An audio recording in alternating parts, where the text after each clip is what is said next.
সবাই মিলে স্নান করলেন, ঘোড়া ঘোড়া কলসি দিয়ে 108 ঘোড়া কলসি দিয়ে স্নান করালেন। তারপর তিনি চলে গেলেন। তারপরে তাকে পাঁচন খাওয়ানো হলো, কবিরাজ বৈদ্য ডাকা হলো। তারপর তাকে কিছু নিভৃতে রাখার ব্যবস্থা করা হলো। উনি এখন কারোর সঙ্গে দেখা করতে পারবেন না, কারণ অসুস্থ। আর সেই ভাগে তিনি কি করলেন, ওই ভক্তদের চিন্তা করছেন, আমাদের তো আনন্দ করেছে প্রত্যেকেই। এই রূপটাতে তিনি হলেন জগন্নাথ। জগন্নাথ কথার মানে হলো জগতের নাথ। আচ্ছা, এবার প্রশ্ন আসে, যিনি জগন্নাথ, যিনি জগতের নাথ, তার আবার অসুখ হয়? অসুখ হয়। তিনি দেখাতে চাইলেন যে শুধু মানুষ নয়, আমিও যখন দেহ ধারণ করে আসি, আমিও ওই ত্রিগুণের বাইরে যাই না। সৃষ্টির নিয়ম সৃষ্টি করে সেই সৃষ্টির মধ্যে তিনি নিজেও স্বীকার করে নেন। আরেকটা কি, মানে তারও দেহ হয়, তার মানে তিনি বোঝাতে চাইছেন এও যে জ্বর হলো, অসুখ হলো, তার পিছনে আরেকটা কারণ তিনি বোঝাতে চাইছেন। তার মানে তোমরা দেখো, আমি শুধু কাঠ পাথর মৃত্তিকা নই। পাথর পূজা করে না হিন্দু, কাঠমাটি দিয়ে গড়া মৃন্ময়ীর মাঝে চিন্ময়ী হয়ে যায় আত্মহারা। এটি নয়, তোমরা দেখো আমি শুধু পাথর কাঠ মাটি ওই দিয়ে তৈরি নয়। আমার জ্বর হয়, আমি সুখ অনুভব করি, দুঃখ অনুভব করি, ভক্ত কষ্ট পেলে আমিও কষ্ট পাই। অহং ভক্ত পরাধীন, আমি ভক্তের অধীন।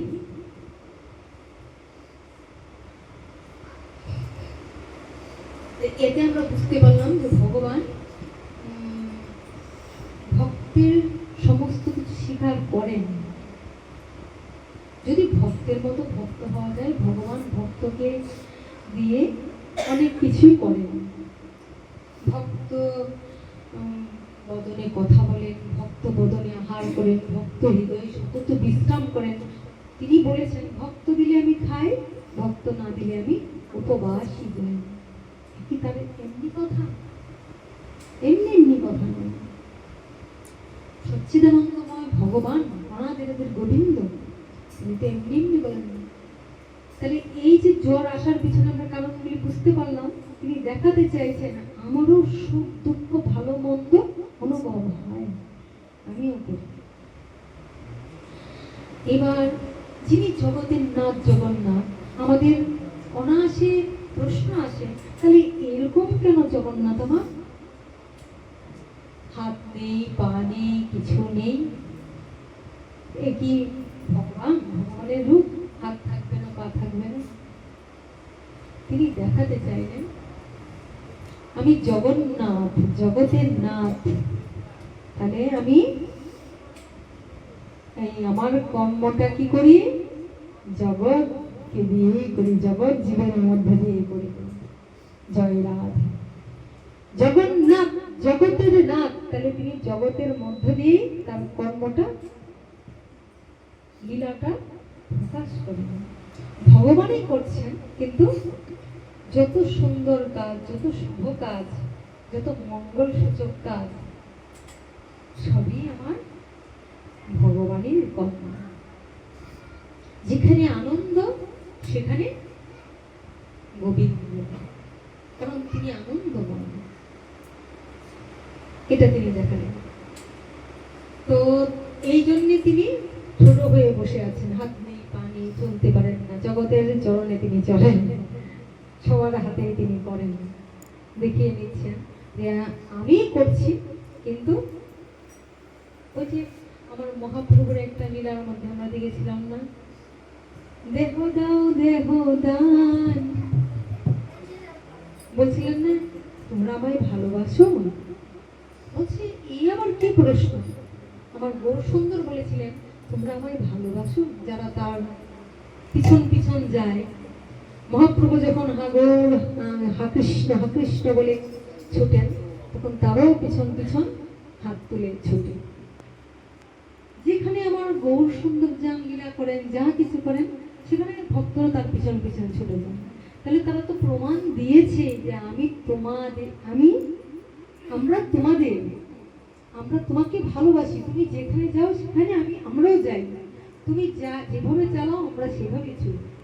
তারপর আমার মহাপ্রভু প্রশ্ন করছেন, তোমরা কি সত্যি আমায় ভালোবাসো? বলি কি কথা, এতদিনও বুঝতে পারো না যে তোমার সঙ্গে যাই, তোমার সঙ্গে চলি, আর তুমি বলছো আমরা তোমাকে ভালোবাসি কিনা? বলছে না, তাহলে প্রমাণ হয়ে যাক। না, কি প্রমাণ? প্রমাণ হয়ে যাক, তোমরা যদি আমার হও, তোমাদের সবকিছু আমাকে দিয়েছ? বলে হ্যাঁ, কবে দিয়েছি, আমাদের কি আর আমাদের কিছু আছে? তাহলে তোমরা ঘরেই বসে থাকতাম, তাই না? তা আমরা তো তোমার হয়েছি, তোমার হয়েছে বলে হাত তুলে দিয়ে তোমার পিছন পিছন ছুটে বেড়াই। তো আচ্ছা, প্রমাণ হয়ে যাবে আজ। তাহলে দেহদান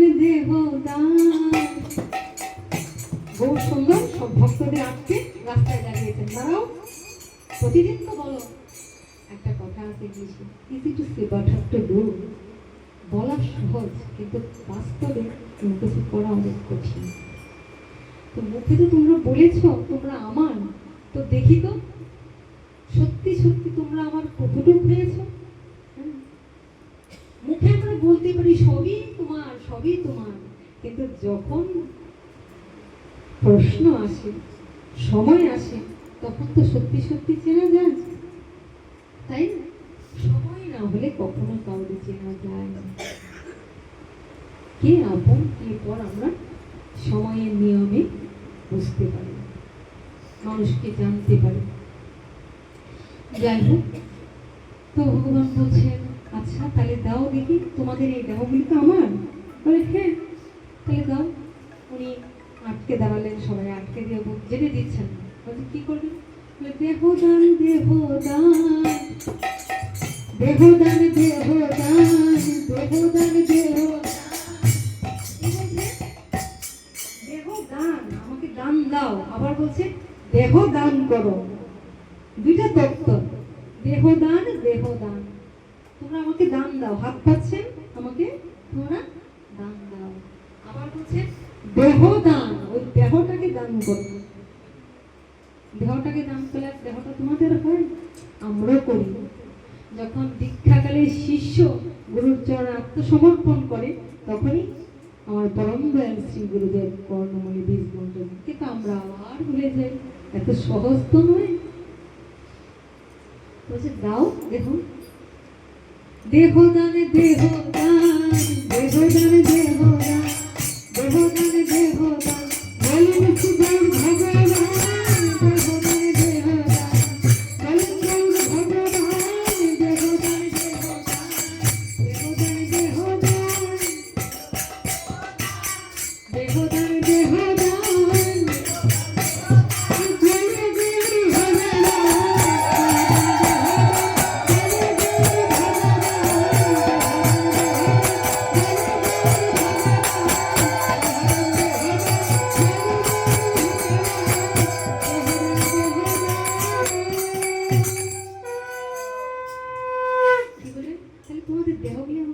দেহদান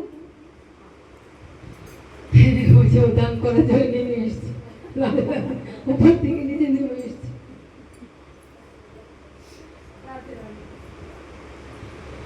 যাই হোক, যখন বললেন নাও নাও প্রভু, এ তো তোমারই দেহ। তখন তিনি হাত তুলে বলেছিলেন হাত তোলো, কারণ তোমরা কিছুই করতে পারবে না, অন্তত আপনি আচরি প্রভু জীবের শিখায়, আচরণ করে শিক্ষা দিচ্ছেন। দুই হাত তোলো, দুই হাত তোলার মানেটা কি? শিক্ষা দিচ্ছেন যে দুইটা হাত তুললে, দুই হাত তোলার মানে কি? গৌর হরি বল। এই দুই হাত তোলার মানে হলো আত্মসমর্পণ, আত্মসমর্পণ করলাম। কারণ আমি ভালো জানি না, মন্দ জানি না, আমার বুদ্ধি বিভ্রান্ত, কৃষ্ণ ভুলি জীবনাদি বহির্মুখ। আত্মসমর্পণ কখন করে?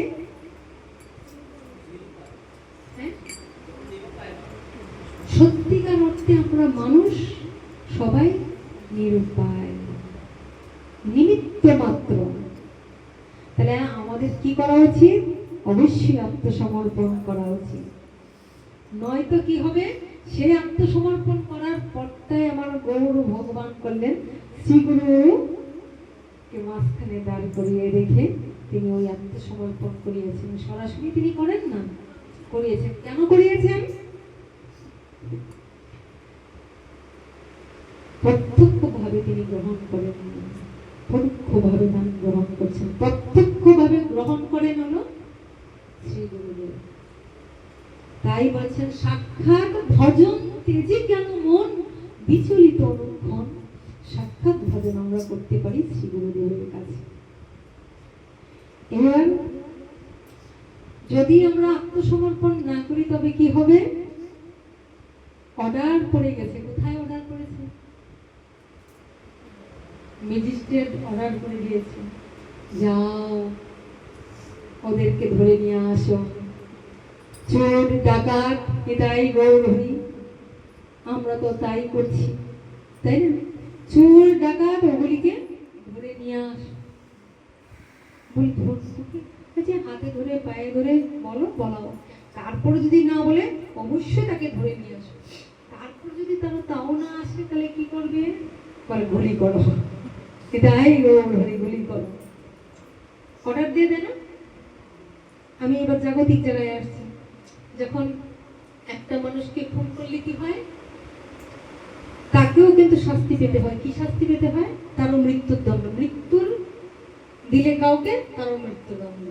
কিন্তু ধরো সুপ্রিম কোর্ট থেকে যদি আদেশ করা হয় যে তাকে গুলি করো, তাকে ধরে নিয়ে আসো, ধরতে যদি না পারি, যদি পালিয়ে যেন না যায়, ধরতে যদি না পারো, তাকে গুলি করে তাকে লাশ করে আমার কাছে নিয়ে আসো। এটাই কিন্তু তাকে নিয়ে আসো। যদি তুমি তাকে পালিয়ে যেতে না দাও আর তাকে গুলি করে হত্যা করেও যদি তার লাশ তুমি আমার কাছে নিয়ে আসো, তবে কি হবে? তোমাকে শাস্তি দিব না, বরং তোমাকে পুরস্কারে ভূষিত করব। আমরা দেখি তো অনেক সময় এরকম সন্ত্রাসী, অনেক সময় সন্ত্রাসী লোক আছে না, দুষ্ট লোক আছে না, যাদেরকে এরকম আদেশ করা হয় ওদেরকে ধরে মেরে নিয়ে আসে, তখন তাদেরকে ভূষিত করে। এত নাম্বারও দুষ্ট ছিল, ক্রিমিনাল ছিল, তাই ধরেছে বলে তাকে পুরস্কার দেওয়া হয়েছে। ঠিক তেমনি ভগবানের থেকেও আদেশ প্রাপ্ত থাকে। তাই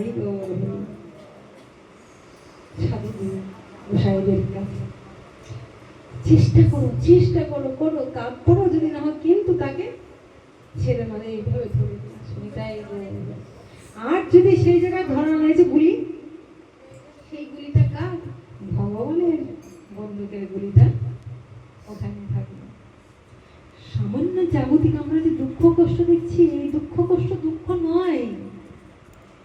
এই জগতে এখন যার সুখ আছে, পরক্ষণে এখনই না হোক জীবনে কখনো না কখনো তাকে না কোনো না কোনো দুঃখ পেতেই হবে।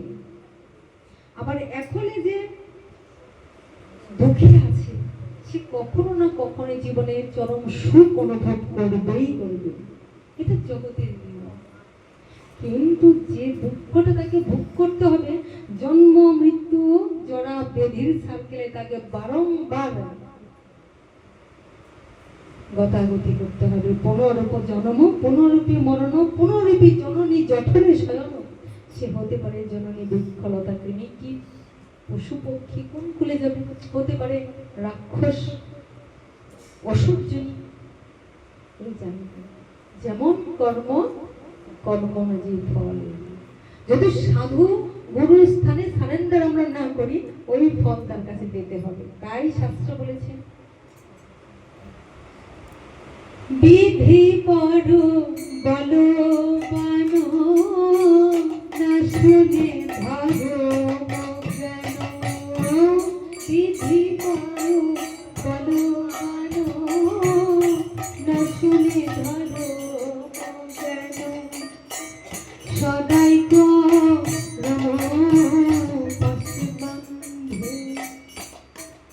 কর্ম পাশে বান্ধাটা কি হবে? যেমন কর্মটা করেছে সেই কর্মের ফল কখনো না কখনো কোনো না কোনো সময় ভোগ করতে পারে। এবার বললাম ইহ জগতের দুঃখ কষ্ট আমরা যেটা সাময়িক ভোগ করি, এটা দুঃখ কষ্ট নয়। ইহজগতে যে আমাদের মৃত্যু হয়, এই মৃত্যু মৃত্যু নয়, এ তো আবার দেহ ধারণ করবো, আমরা আবার আসবো পৃথিবীতে, আসবো যাবো চিরদিনের সেই আমি।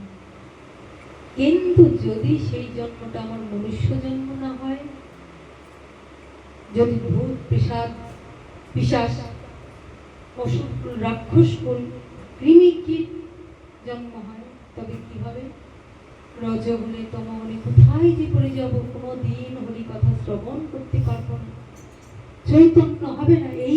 এই মনুষ্য জীবন ধারণ করে, হরি নামকে আশ্রয় করে, শ্রীগুরু চরণ আশ্রয় করে যদি চেতনা জাগ্রত নাই করতে পারি, যদি ভ্রমে পড়ে থাকি, তাই গৌর হরি, আর ওই চৈতন্য থাকবে না, ওই চৈতন্য কেড়ে নেওয়া হবে। ঘোরতম বলে পড়ে আমরা, আরে সেই মনে করো ইন্দ্র, স্বর্গের রাজা ইন্দ্র, তাকে পর্যন্ত শুকর হয়ে বিষটা ভোজন করতে হয়েছিল। স্বর্গের রাজা মানে দেবতাদের রাজা, দেবতাদের রাজা স্বর্গের ইন্দ্র, তাকে পর্যন্ত গুরুর অভিশাপে, গুরু তাকে অভিশাপ দিয়েছিলেন, তাই তাকে স্বর্গ থেকে ভ্রষ্ট হয়ে পৃথিবীতে শুকর হয়ে জন্ম হতে হয়েছে। শুকর হয়ে জন্ম হয়ে তাকে বিষটা ভোজন করতে হয়েছিল। কি করেছিল? গুরুকে একটু অবজ্ঞা করেছিল। আনন্দে রিক্ত করছে, গুরু আসছে, সামনে এসে দাঁড়াচ্ছে, দেখি তো ও তো আমার শিষ্য, দেখি তো সে আমাকে কতটা শ্রদ্ধা সম্মান করে, শুনছি সে নাকি অপ্সরাদের নিয়ে খুব আনন্দে মত্ত থাকে, তাই গৌর হরি বল, চারপাশে অপ্সরা দিয়ে নিয়ে আনন্দ করছে, সে তো সবসময় আনন্দে থাকে। এবার অপ্সরাদের নিয়ে আনন্দে থাকে, ঠিক আছে, দেবতাদের মধ্যে।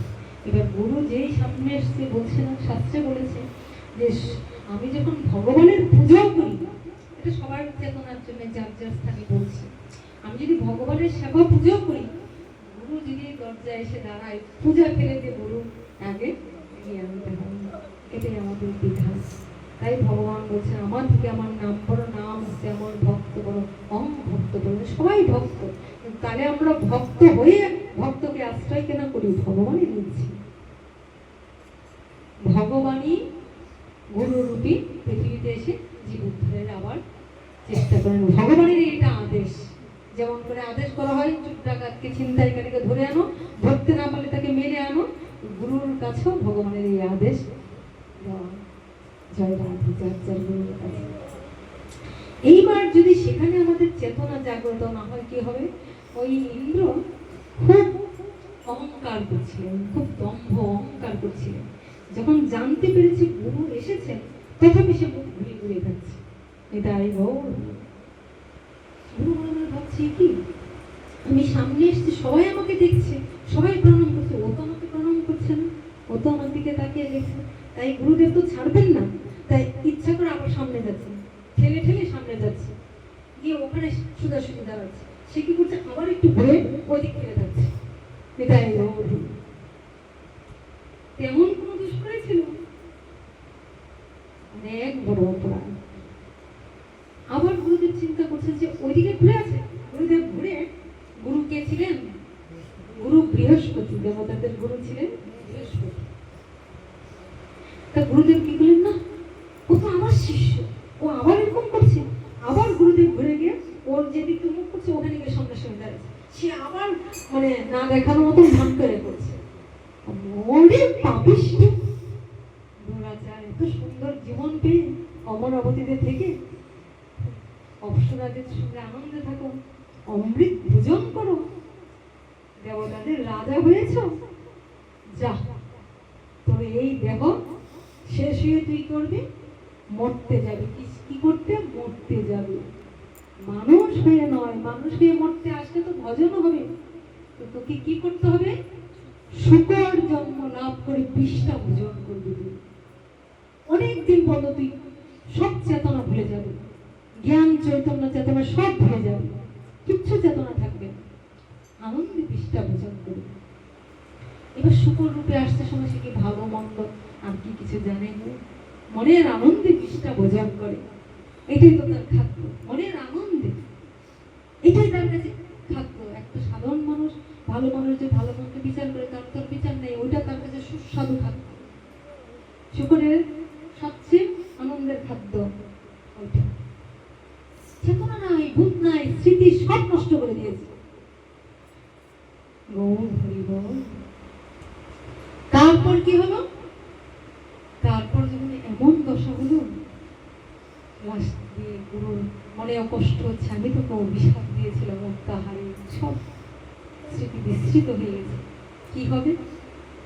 তখন চাইলেন যে ওকে আবার উদ্ধার করে আনতে হবে। ভগবানের সঙ্গে জিজ্ঞাসা করে যে কি করা যায়, বলছে পাঠাও। মহাদেবরে পাঠিয়েছিলেন, দেবাদিদেব মহাদেবরে পাঠিয়েছিলেন। বৈষ্ণব মহাদেব এসে শুকর শুকুরির বাচ্চা নিয়ে, মানে শুকরকে নিয়ে বা ছুটছে, ঘুরছে, খাচ্ছে। ও বাবা, ও তো দল বেঁধে ভালো আনন্দ করছে, আরো আনন্দ করে করে কাউকে দেখলে তেরে তেরে যাচ্ছে, মানে এখনো তার রাগ রেগে তেরে তেরে যাচ্ছে। এবার মহাদেব চিন্তা করে, সর্বনাশ, ওর কি গতি হবে?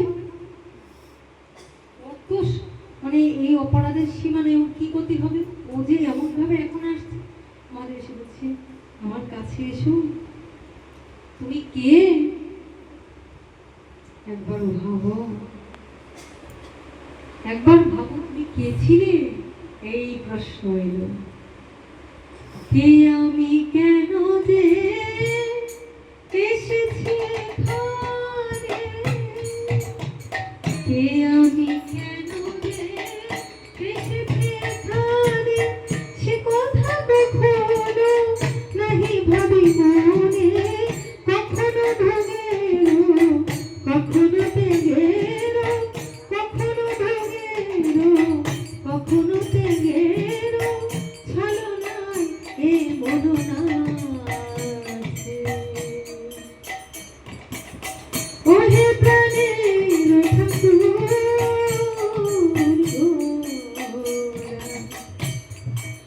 কখনো ভোগেরও, কখনো ত্যাগেরও। সাধু সঙ্গে এসে সাধু সঙ্গ করে আমরা মনে মনে ভাবি, তো সংসার বাড়ি ভাবলাম না, সত্যি নামের মধ্যে এটাই গৌর, ত্যাগের পথে চলে যায়। কিন্তু যদি কোনো জায়গায় সুযোগ পাওয়া যায়, এটাই গৌর, তখন ভোগ বাসনা যেভাবে হোক ওখান থেকে পাপ হোক বিচার করবো না, ন্যায় অন্যায় বিচার করবো না, ধর্ম অধর্ম বিচার করবো না, অপকর্ম খারাপ কর্ম করেই বসে করে, হয়তো এটাই গৌর। এই জগৎটা হলো একটা পরীক্ষাগার, এখানে আমাদের সেগুলি ভোগ করতে হয়। যাই হোক, তারপর কি হলো? তারপর মহাদেব একে একে ওই বাচ্চাগুলিরে মারলেন, ওই শুকুরিরে মারলেন। তারপরে তার চেতনা ফিরছে না, কারণ আমাদেরকেও এমনি ভাবে কোনো না কোনো অপজন্ম, অপজনিতে গিয়ে এই পাপের শাস্তি ভোগ করতে হয়। তবে এই চেতনাও থাকবে না, মনে মনে ভাবছে তখন একটা তখন দেখা দেবে, ওই শাস্তি ভোগ করতে। তারপর মহাদেব চিন্তা করলেন, না মারতো না, ওকে দেবার শাস্তি দিতে হবে। কি? যেই ত্রিশূল দিয়ে আঘাত করলে অমনি দেহ ত্যাগ হওয়ার সঙ্গে সঙ্গে দিব্য শরীরের প্রাপ্ত হলো, সাধুর চরণে লুটিয়ে পড়ল। আমি এই করছিলাম, আমি এই করছিলাম, তখন তো আত্মচেতনা জেগে গেল, আমি তো স্বর্গের রাজা ছিলাম, আর আমি এই কর্ম করছিলাম। তুমি আমার কৃপা করেছ। তাকে যখন আঘাত করে মেরে দিল, তখন তার দিব্য শরীর সাধুর কৃপায় প্রাপ্ত হল, তখন আবার সে স্বর্গে গেল। এই হলো আমাদের গদার জ্ঞান। আমরা বুঝতে পারি না, কখন ভুগে, কখনো ত্যাগে, ছলনায় মন নিত্য করতেই থাকে, মায়ার বশবর্তী। গৌর হরি বল। তাই বললাম, আমরা যদি সারেন্ডার করতে না জানি, নিতাই গৌরে, আমাদের শাস্তি যে জাগতিক দুঃখ পাচ্ছি, কষ্ট পাচ্ছি, কষ্ট কিছু নয়, কিছু তদন্তে হলো কষ্ট নয়, ওই আমাদের এই কর্মের ফল ভগবান ধরে নিয়েছেন। ভগবান তাকে তেমনি ভাবে এই চক্রাকারে, নিতাই গৌর হরে। এখানে আরেকটা জিনিস লক্ষণীয় দেখেছো, তোমাদের তত্ত্বগুলি বলে যায়, বিষ্ণুর হাতে কি থাকে? সুদর্শন চক্র। ওই চক্র দিয়েই বিদায় আমাদের এই জন্ম মৃত্যুর চক্র ঘটতে থাকে, জন্ম মৃত্যুর চক্র। কোথায় যাব এই চক্র আমরা জানি না। কর্মের দ্বারা ফল প্রাপ্ত হয়, যে বিধি বড় বলবান, না আসলে ধর্মজ্ঞান সদাই কর্মভাষণ। এই কর্ম করে তাহলে আমরা কি কখনোই চাইব যে মনুষ্য দেহ থেকে আমাদের এই জন্মগুলি হোক? শাস্ত্র শুনেও যদি চেতনা না জাগে, চৈতন্য না হয়, বুধ জাগ্রত না হয়, অহংকার, অভিমান, দম্ভ কর্ম না থাকে, তাই অবশ্যই দুঃখ কষ্ট ভোগ করতে হবে। আর এই জন্ম হলে আর কোনোদিন মনুষ্য জীবন পাবো? আর কোনোদিন চেতনা লাভ করব? কোনোদিন সেই বুধ জাগ্রত হবে আমরা জানি। তাই সময় থাকতে সাধু সাবধান, সাধুর সঙ্গে যাই, এই জন্যই সময় থাকতে সাধু সাবধান। তা গৌর সুন্দর বললেন, দাও তোমাদের দেহগুলি আমাকে দিয়ে দাও। তারপরে তারা বলে, নাও নাও, দেহ নাও। আচ্ছা ঠিক আছে, দেখো আমি তো কৃষ্ণ নাম করি, আমি তো হরিনাম করি, তো এক বদনী বলি তো আমার তৃপ্তি হয় না। তো তোমাদের দেহগুলি যদি আমার হয় তাহলে কেমন হতে হবে? তোমরা যদি তোমাদের দেহগুলি সারেন্ডার করে আমাকে দিয়ে দাও, তাহলে সেগুলি আমার, তাহলে আমার সাথে দুই হাত তুলে হরিনাম করো। হরে কৃষ্ণ কৃষ্ণ কৃষ্ণ হরে হরে, হরে রাম হরে রাম, রাম রাম হরে হরে, হরে কৃষ্ণ কৃষ্ণ কৃষ্ণ হরে হরে, হরে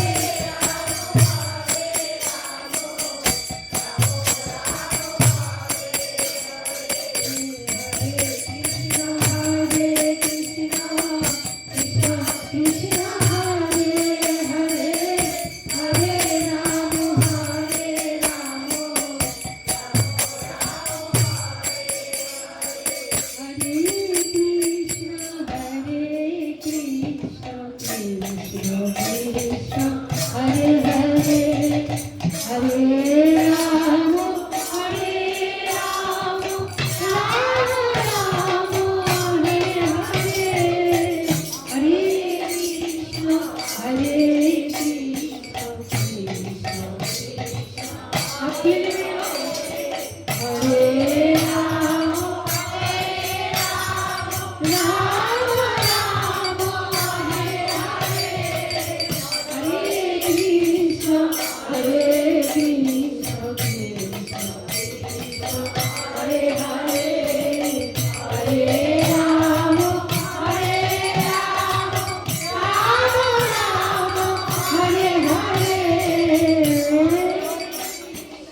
এই হাত দেহ মুখ যদি কাজে না লাগে, ভগবানের স্থানে বসে বলে গেলাম এটাই গৌর, ওই হাত আর থাকবে না।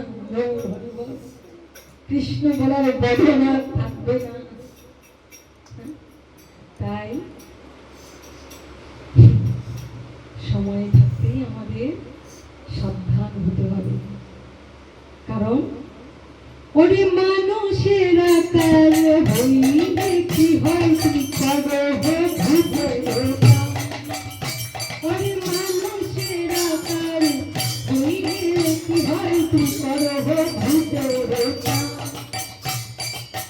নইলে অজনে কেন ভুবন কৃষ্ণ গোবিন্দ হরিনামে আত্মটা ওঠে না, এত কষ্ট, একটু সময়, তাই না? এটাই দেখাতে চাইলেন মহাপ্রভু থেকে। হ্যাঁ ঠিক আছে, মহাপ্রভু থেকে এটা আমাদের শিক্ষা দিলেন যে ওই মান, অভিমান, অহংকার, দম্ভ ছেড়ে হাত সারেন্ডার করতে হবে। যেবার যারা সারেন্ডার করেছে, হাত তুলেছে, যেবার যারা কৃষ্ণ বলেছে হাত তুলেছে, তারা সরল, ভুল করে কিন্তু তারা সরল, তারা অনায়াসেই ভগবানের কাছে পৌঁছে দিতে পারে।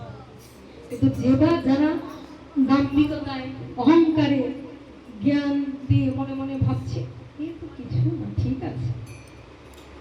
গোবর্ধন এ তো কিছু নয়, গোবর্ধন এর ফল পরিণাম ভয়াবহ। এই ভয় দেখাচ্ছিলেন শাস্ত্র তোমরা জেনে নিবে, কোনো ভয়ের কথা নয়, চিরন্তন সত্য কথা, ঘুরি ঘুরি প্রমাণ। এটাই গৌর, যাহা কিছু আমাদের কর্মের ফল এই জগতেই, কর্মের ফল এই জগৎ থেকেই আমাদের পরবর্তী জন্ম আমরা কোথায় যাব, কি হবে, এটার লাভ আমরা এখনই করি। তাই মহাপ্রভুর পথে যেবা যারা হাত তুললেন তারা অনায়াসে কি করলেন, অনায়াসে তারা পার হয়ে গেলেন। ভগবান তাদের কৃপা করে দিলেন, তাদের অপার করুণা তাদেরকে কৃপা করে দিলেন। কিন্তু যারা দম্ভ করে করলো না, এটাই তাদের কৃপা করার জন্য প্রভু আরেকটু করলেন, কি করলেন, আরেকটু কৃপা করার জন্য করলেন। শেষে প্রভুকে, যিনি প্রেমের ঠাকুর, শেষ পর্যন্ত সন্ন্যাস নিলেন ওদেরকে কৃপা করার জন্য, যে ওদের দম্ভ অহংকার একটু মাথা নিচু করার জন্য, অহংকার চূর্ণ করার জন্য তাকে সন্ন্যাস নিতে হয়েছে। মহাপ্রভু কিন্তু আমার সন্ন্যাসী হওয়ার কথা ছিলেন না, হয়েছিলেন প্রেমের ঠাকুর, কিন্তু সন্ন্যাস নিয়েছিলেন। তারপরও যারা টিকলো না তারাই এই কলি হত জীব ঘটি পাকে পড়বে কোথায়, আসছে কলিকি অবতার সামনে, তখন আর কোনো দয়া করুণার স্থান নাই, গৌর দয়া করুণার স্থান নেই। মহাপ্রভু পর্যন্ত আমরা সেই করুণা কৃপা পেলাম, কিছু সাধু মহাত্মাদের দ্বারা পেলাম। তারপর আমরা কোন জায়গাটায় ছিলাম, মহাপ্রভু ওদেরকে বললেন যে তোমরা এই করো। তাহলে ভগবান আমাদের দেখাতে চাইলেন লীলা করে, আপনি আচরণ প্রভু জীবের শিখায়, জীব শিক্ষা দেওয়ার জন্য এলেন। আর সহজ সরল যারা যারা কোনো সুযোগ পেল না, আর সেই সুযোগের সদ্ব্যবহার করে অল্পতে অনায়াসেই তারা উদ্ধার পেয়ে গেল। অল্পতেই তারা সুযোগ পেয়ে সুযোগের সদ্ব্যবহার করে তারা উদ্ধার পেয়ে গেল। কিন্তু যারা সেই সুযোগ গ্রহণ করলো না তারা আটকে, ওই যে বলি ছাঁকুনির মধ্যে আটকে যায়। ভগবানকে যদি সম্বোধ করে আমরা দিতে চাই, ছাঁকুনির মধ্যে দেই তো, গুরু হলেন আমার সেই ছাঁকুনিটা। সহজ ভাষায়, সরল ভাষায় গুরু আমাদের আসেন ছাকতে। কি ছাকতে? কাম, ক্রোধ, লোভ, মদ, মোহ, মাৎসর্য, অহংকার, দাম্ভিকতা, দম্ভ।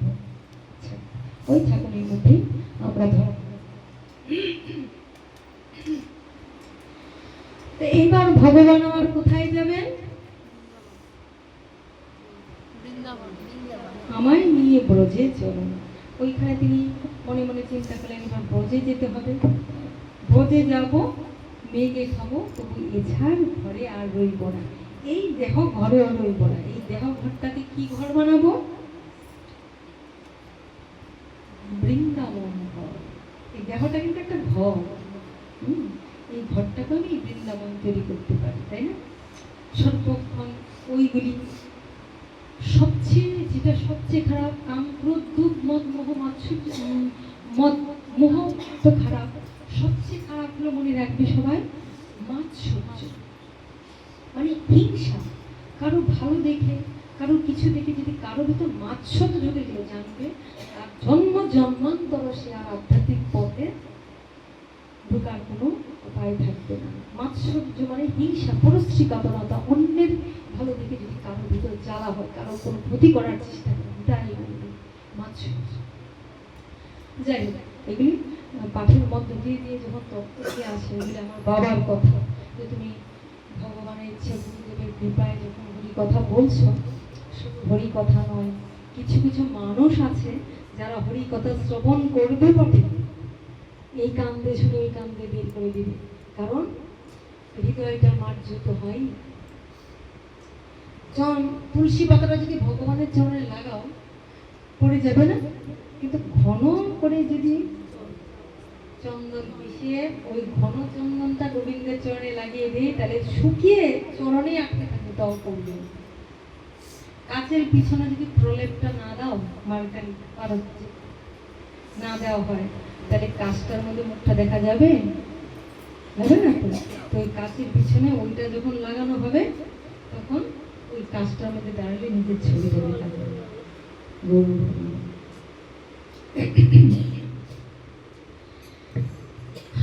এইবার হলো ভগবানকে সাজানো হচ্ছে। ভগবান একটু বিবর্ণ হয়ে গেলেন এই 15 দিনের এইসব খেয়ে। তারপরে একজন তো বললাম যে নিম পাতা তৈরি করেছিলেন, নিম পাতা দিয়ে বড়ি তৈরি করেছিলেন, সেটাও তাকে দিলেন, কারণ ভগবানের পেটে যদি সমস্যা হয় দিয়ে দিলেন। আবার ভগবান পুনে দেখো আমরা দেখতে পেয়েছি বেশিরভাগ ক্ষেত্রেই যত পতিত, যত কামড়, যারা ভগবানের সেবা পূজা করতে পারে না, গরিব দুঃখী, তাদেরকেই ভগবান বেশি কৃপা করেছেন। বিদুরের ঘরে ভগবান ঢুকেছিলেন, অট্টালিকা ছেড়ে, ঐশ্বর্য ছেড়ে, রাজ সিংহাসন ছেড়ে। কেন? কারণ খুব কমই দেখা যায় যে আমাদের ওই ঐশ্বর্য প্রাচুর্য অহংকারী করে দিলে, ভক্তিপথে আনতে পারে না, দম্ভ আনে। তাই ভগবান আমার ওদেরকে কৃপা করেছিলেন। এক পান ব্যবসায়ী ছিলেন, যিনি প্রতিদিন পান তৈরি করতেন, মনে মনে ভাবতেন যে জগন্নাথকে আমার একটু পান নেবেন না। একদিন ভগবান সত্যি সত্যি ওই বিগ্রহ থেকে বেরিয়ে এসে বলরাম জগন্নাথ এসে তার কাছ থেকে পানও গ্রহণ করেছিলেন। ঠাকুর সব গ্রহণ করেন, ভক্তি করে ভালোবেসে অপরাধ শূন্য হয়ে আমরা দিলে ভগবান তা গ্রহণ করেন। এবার তাকে যে সাজানো হচ্ছে, সুন্দর করে অঙ্গরাজ করা হলো, সাজানো হলো। এবার তাকে কোথায় পাঠাতে হবে? সবাই মিলে সিদ্ধান্ত নিলেন তাকে বৃন্দাবন পাঠাতে হবে।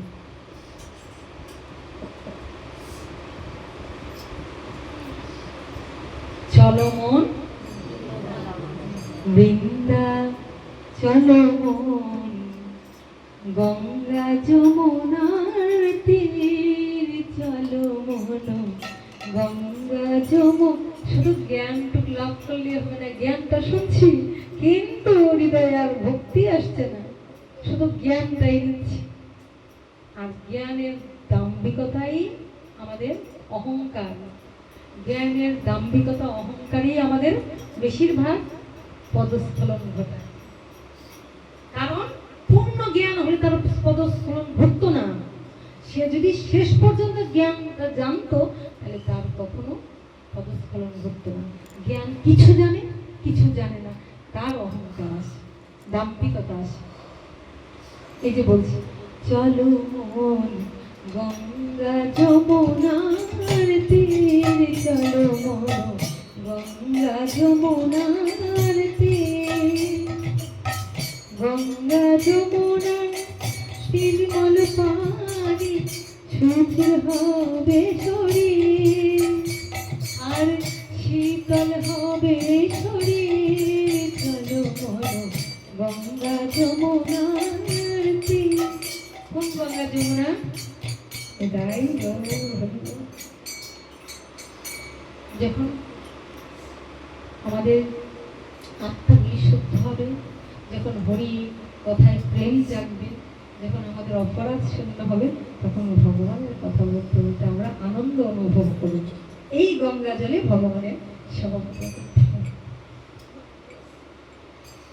তো ওই যে গঙ্গা যমুনা পার হয়ে গোবিন্দ আমার লীলাতে, এবার আবার ঢুকছি লীলাতে, তত্ত্ব থেকে আবার লীলাতে ঢুকে যাচ্ছি। ভগবান এবার যাচ্ছেন। ভগবানকে অনেক সুন্দর করে সাজানো হলো, অনেক ভালো পোশাক পরানো হলো। এটা আমি লিখে নিয়ে আসতে বলি, সবাই জানে না তো, তোমাদের একটু বলি। ভগবানকে গজ বেশ পরানো হয়, জানো তো? হাতির পোশাক পরানো হয়। কেন? কর্ণাটকের এক কানিয়ালি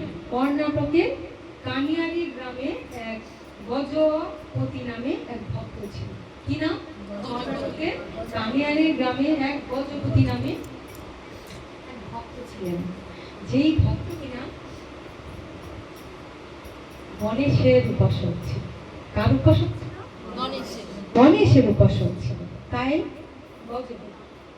গণেশের উপাসক ছিল, গণেশকেই সর্বস্ব মনে করতেন, মানে ভগবান বলতে তার কাছে সেই। তাই সে অন্য দেবতাকে খুব একটা যেত না, মানে বিশ্বাস করতো না। ওইখানে নিষ্ঠা, এটা একটা নিষ্ঠা। এইবার একজন বুঝালেন, রাজা বুঝালেন যে না, যত দেব দেবী বলো, কিন্তু অনাদিরাদির গোবিন্দ সর্ব কারণে তিনি কারণ। যিনি গোবিন্দ, যিনি গোপীনাথ, যিনি গৌর সুন্দর, যিনি জগন্নাথ, তার কাছে চলো চলো। গোবিন্দ আজ জগন্নাথ রূপে এসেছে। বললাম আমি তো তাকেই ভালোবাসি। বলে আরে ওই গণেশ সিলেটে যা বলছো সবই আমার ওখানে আছে, জগন্নাথের কাছে আছে, জগতের নাম, তিনি চলো। এই রূপে কৃপা করতে এসছেন। তখন বারবার বলছে বলে অনেক সময় যখন বারবার বললে আমাদের ইচ্ছা হয় না, যে বারবার বলছে আচ্ছা একটু দেখি, তাই একটু এসছিল, একটুখানি এসছিল। যে এসছিল এবার সেদিন ছিল স্নান যাত্রার দিন, সেদিন স্নান যাত্রার দিন। ওখানে যখন আসতেন মনে মনে বলছে আচ্ছা তোমাকে যে বলছে সবাই তুমি তোমার মধ্যে নাকি গণেশ আছে, তাহলে তোমার মধ্যে যদি গণেশ থাকে তা তুমি একটা গণেশের রূপটা আমাকে দেখাও, তুমি একটু গণেশের রূপে আমাকে দেখাও। যেই বলেছে ভগবান তখন তাকে একটু খুশি করার জন্য গণেশের রূপ ধারণ করলেন। তাই তাকে গণেশের রূপ ধারণ করলেন, হাতির পোশাকটা পরানো হয়। বোঝা গেল ভগবানকে যে হাতির পোশাকটা পরানো হয় ওই ভক্তকে স্মরণ করে, যার জন্য ভগবান কিনা গণেশের রূপ ধারণ করেছিলেন, এত বড় সুখটা নিয়ে হাতির রূপ ধারণ করেছিলেন, তাই তাকে ওই পোশাকটা পরানো হয়। এই পোশাক পরানো, হাতির পোশাক পরিয়ে তাকে বিশাল রূপে সাজিয়ে হাতির উপর ছড়িয়ে তারপর তাকে নিয়ে যাওয়া হয় কোথায়, রথে করে নেওয়া হয়, ঘোরানো হয়। এবার চলছেন কোথায়, বৃন্দাবনের কথা আরেকটু আছে। এবার এখানে বলছে ভগবানের এই যে জগন্নাথ রূপ, এই জগন্নাথ রূপে তিনি স্বয়নে তিনি নারায়ণ, তারপর তিনি গমনে তিনি সূর্য, তারপরে এইগুলি একটু মনে হলো একটু নিয়ে আসলাম। ভুজনে তিনি রুদ্র, রত্নবেদিতে তিনি দক্ষিণাকালী, এই রূপগুলি তিনি ধারণ করেন। তো এইগুলি একটু ভক্তদের জানা দরকার। আর আরেকটু বলছি, ভগবান জগন্নাথের রথের নামটা কি? নন্দী ঘোষ। হ্যাঁ, নন্দী ঘোষ। এটি জগন্নাথের রথ, উচ্চতায় 45 ফুট। এটা হলুদ এবং লাল কাপড়ে মোড়া থাকে। তারপরে বলছি দ্বিতীয় রথ। আচ্ছা, এই রথের চাকাটা কয়টা? 16টা। আচ্ছা, দ্বিতীয় রথ হলো বলরামের রথ। বলরামের রথটা হলো লাল আর সবুজ রঙের। এগুলো তার সবার সম্ভব হয় না, এখানে একটু তুলে ধরা হয়েছে। আর তৃতীয় রথের নাম হলো দর্পদলন বা পদ্মধ্বজ। সেটা রংটা হলো সেটা হলো মানে সুভদ্রার রথ, সেটা থেকে কালো রঙের, লাল আর কালো রঙের। তাহলে এইভাবে কি সম্ভব? করে মনে হয় না,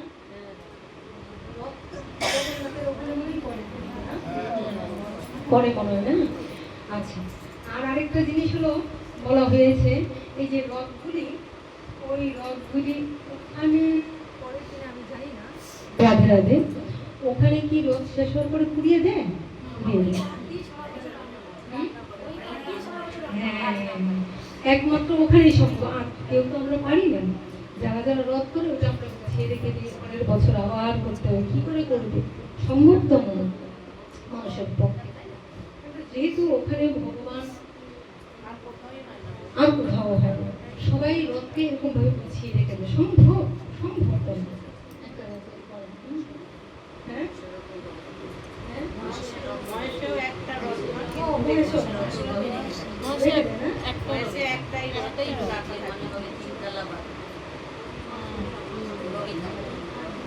রাস্তার উপরে প্রতিবার রথ নষ্ট করে দেন। ও, ওটাও নষ্ট করে, শুধু পুরীতেই করে। আচ্ছা, এইবার পুরীতে যে ওই রথটা পুড়িয়ে দেয়, সেটাতে রান্না করে দেয়, জ্বালানির কাজ করে না। এখানে একটা তত্ত্ব, এখানে কি তত্ত্ব? মানে ভগবান জগন্নাথ বলরাম সুভদ্রাকে যখন নামিয়ে নেওয়া হয়, নামিয়ে নেওয়ার পরে ওই রথটাকে ভেঙে দেওয়া হয়, ভেঙে সেটাকে জ্বালানি হিসেবে পুড়িয়ে দেওয়া হয়।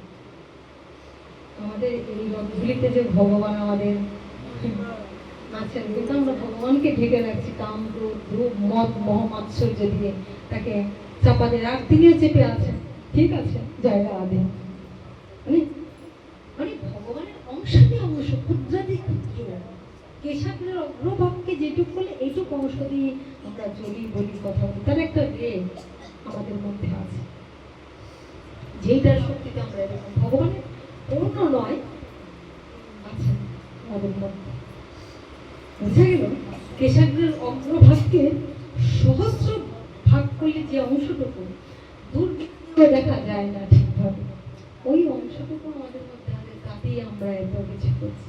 এক্ষুনি উনি না চাইলে আমি এখানেই বাস করে পড়ে যাই, কথা বন্ধ হয়ে যাবে, তাই তো? তাই ওই ভগবান যে আমাদের সঙ্গে আছে তাকে আমরা জাগাতে চেষ্টা করছি না।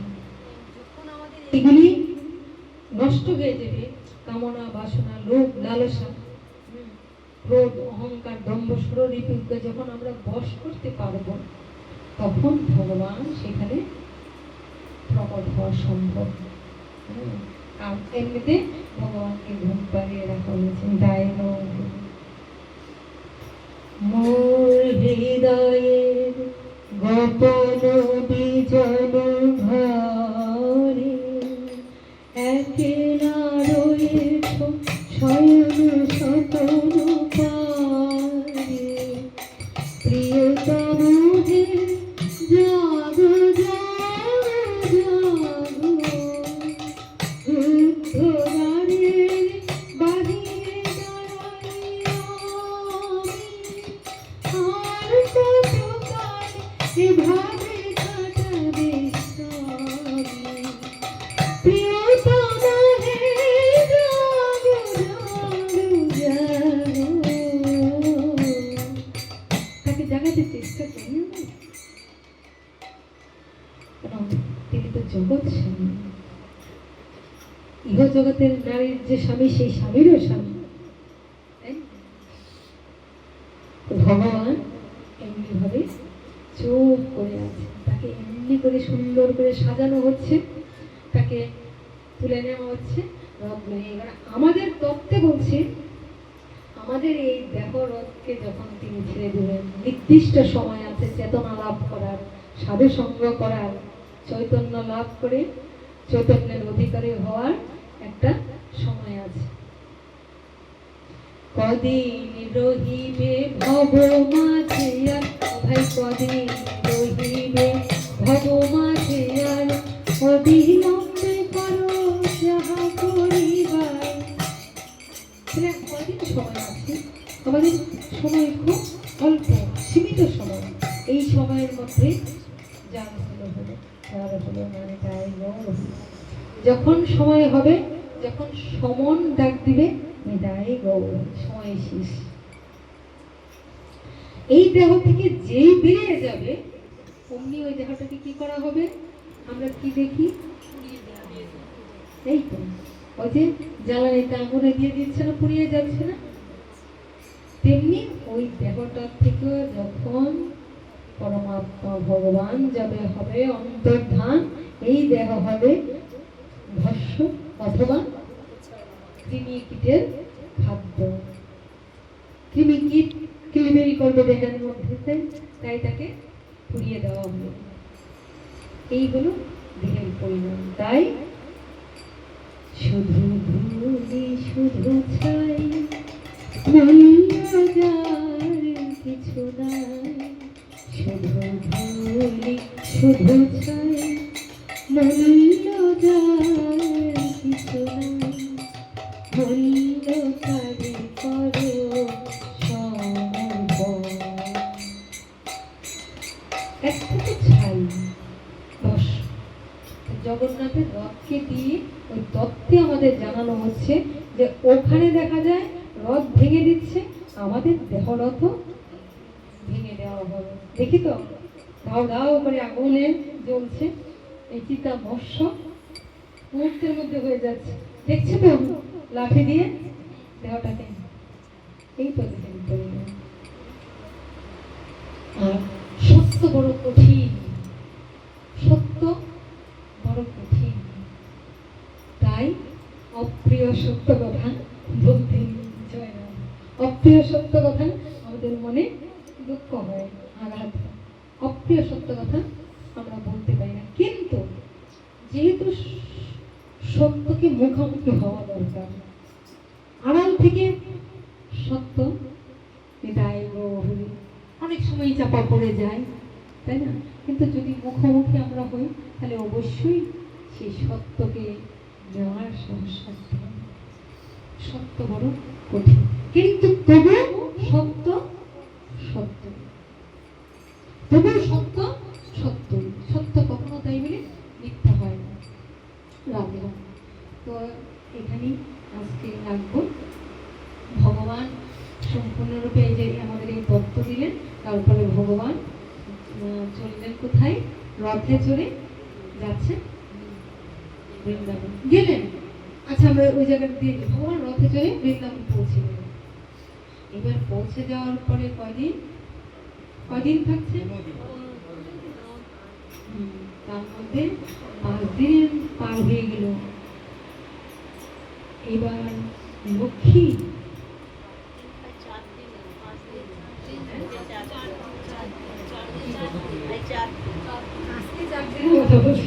স্নান যাত্রার পরের কথা বলছি।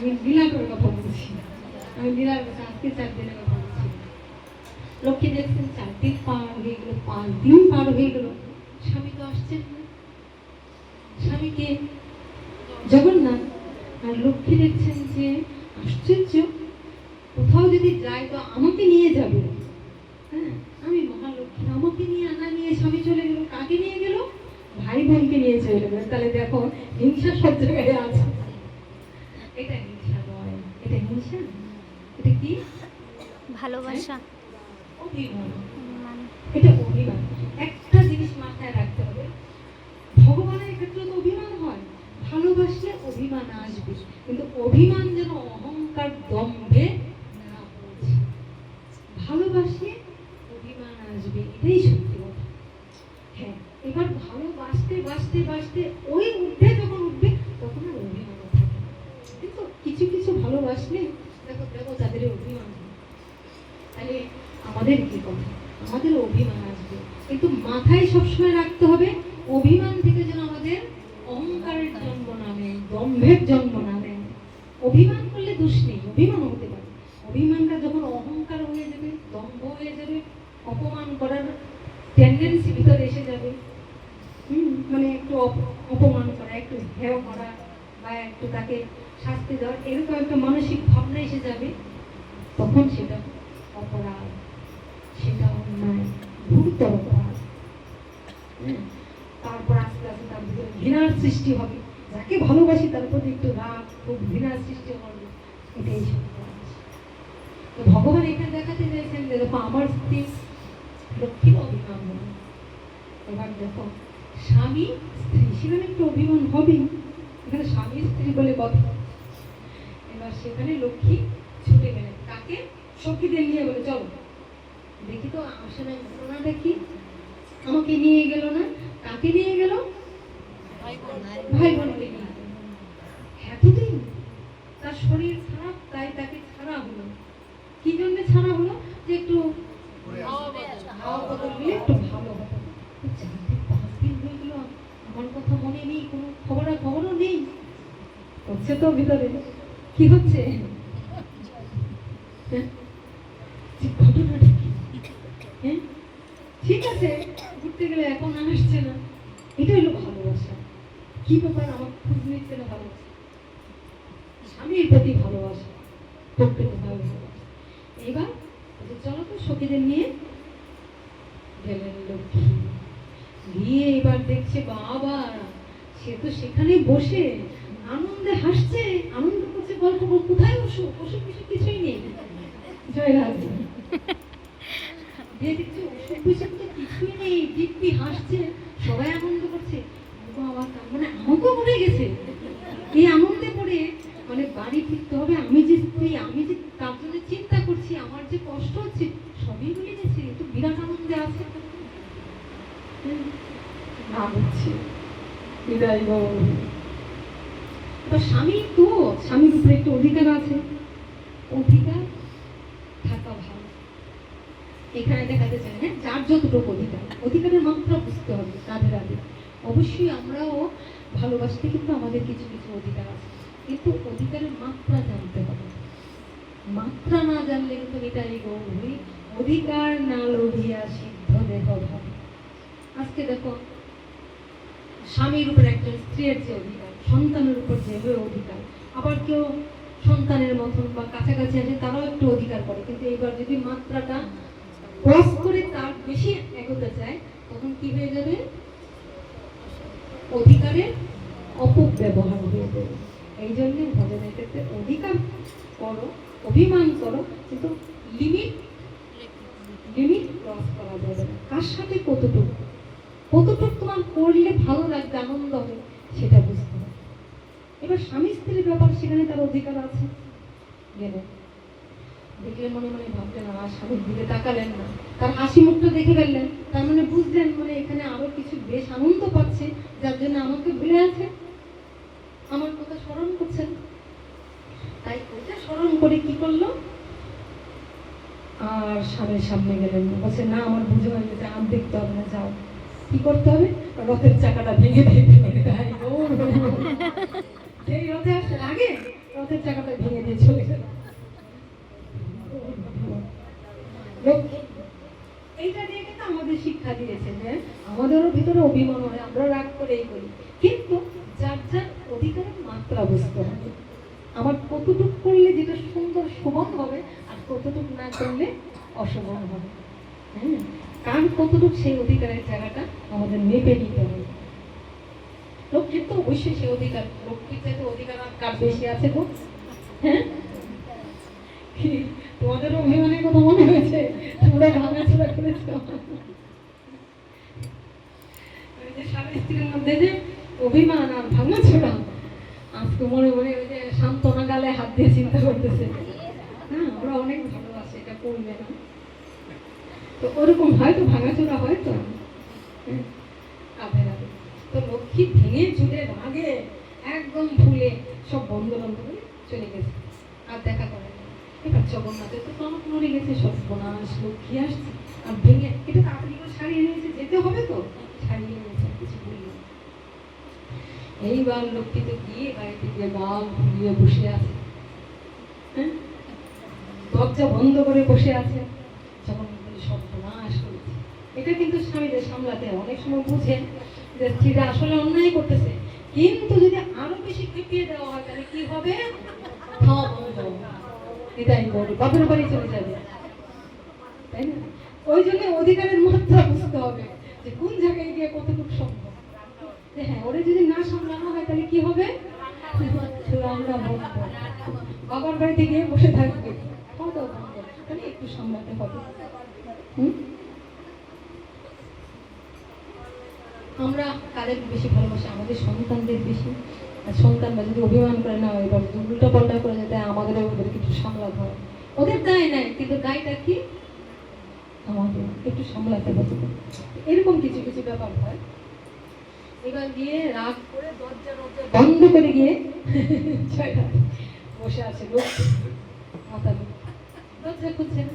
জগন্নাথ তাড়াতাড়ি করে, আর না, যথেষ্ট আনন্দ হয়েছে, এর বেশি আনন্দ আর হবে না। এইবার বেশি আনন্দ হলে ওখানে আমার খবর আছে, কারণ লক্ষ্মী এসে যখন এটা ভেঙে চলে গেছে, আমার সঙ্গে দেখাও করলো না, তার মানে কতটা রাগ হয়েছে। এবার ওখানে যেতে হবে। তাই জগন্নাথ তাড়াতাড়ি করে ছুটে ওই মাঝখানে যে আনন্দ করেছেন গেছেন, সেগুলি না হয় যদি ভগবান বলার সময় বলবো, ওই ঘটনায় যাই, লক্ষ্মীর ঘটনাটায় চলে যাই।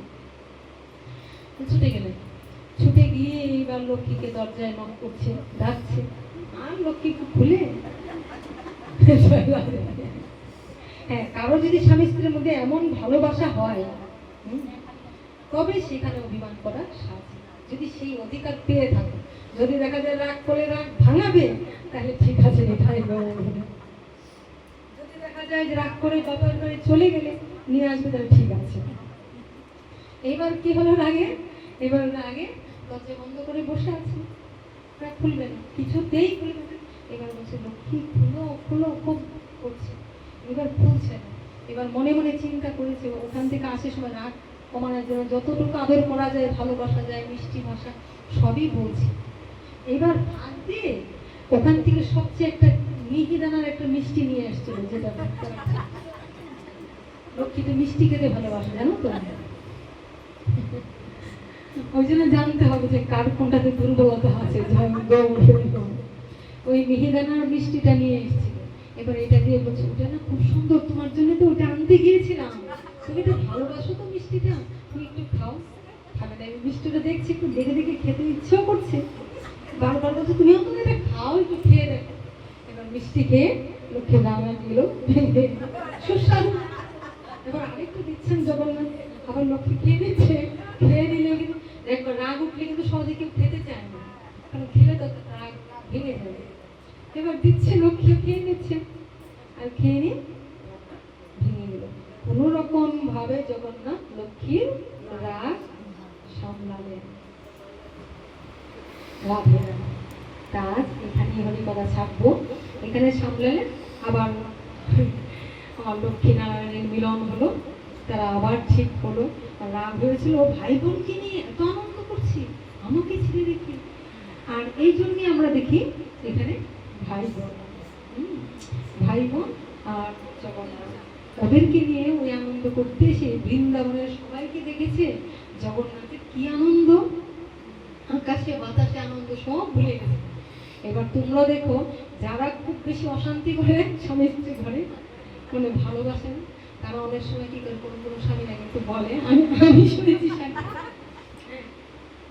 কেউ যদি বলে যে এতদিন ধরে আমার বাড়িতে গিয়ে আছে, আনছো বলে গিয়ে থাকো, একটু বাঁচিস আসছে, আরো কিছুদিন থাকে, এরকম হয় না? আনন্দ করে কিন্তু অনেক সময় বলে, অনেক সময় মজা করেছে বলে তো অনেক সময় থাকুক, আরো কিছুদিন থাকলে বরং আনন্দ। এগুলো রসিকতা, ভগবানের রস। তাহলে ভগবান যে রসময়, এটার প্রমাণ হলো এটা। অনেক সময় বলে না যে যাক গেছে আরো কিছুদিন থাকুক, কিন্তু সামলাতে তো হবে, এইটুক সময় একটু শ্বাসটা নিয়ে নিই ভালো হবে। জগন্নাথ একটু শ্বাস নিয়ে এলেন, আনন্দ করে এলেন, লক্ষ্মীকে ছেড়ে দিয়ে এই পাশে ভাই বোনকে নিয়ে একটু মুক্ত ইয়েতে স্বস্তি নিয়ে এলেন। নিয়ে এসে এবার সামলে আবার থাকতে হবে তো এখানেই, যার জন্য সামলাতে হবে। জয় জয় জগন্নাথ সচিরনন্দন, ত্রিভুবন করে যায় জয় জয় জগন্নাথ সচিরনন্দন, ত্রিভুবন করে চরণ লীলা চলে শঙ্খ চক্র গদা পদ্মধারী, লীলা চলে শঙ্খ চক্র নদীয়ান করে দণ্ড কুমণ্ডল কর, নদীয়ান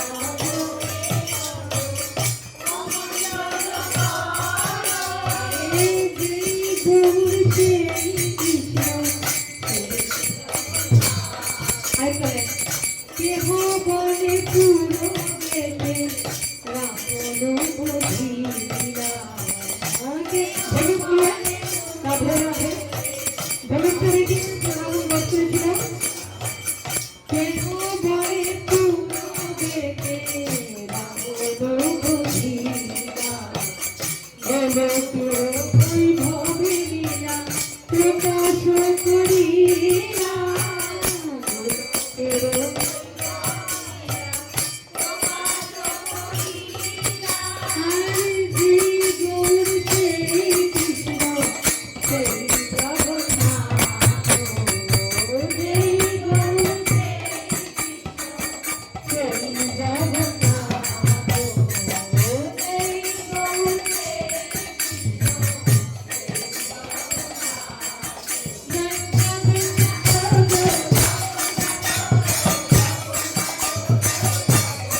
এটা হলো টক ঝাল মিষ্টি।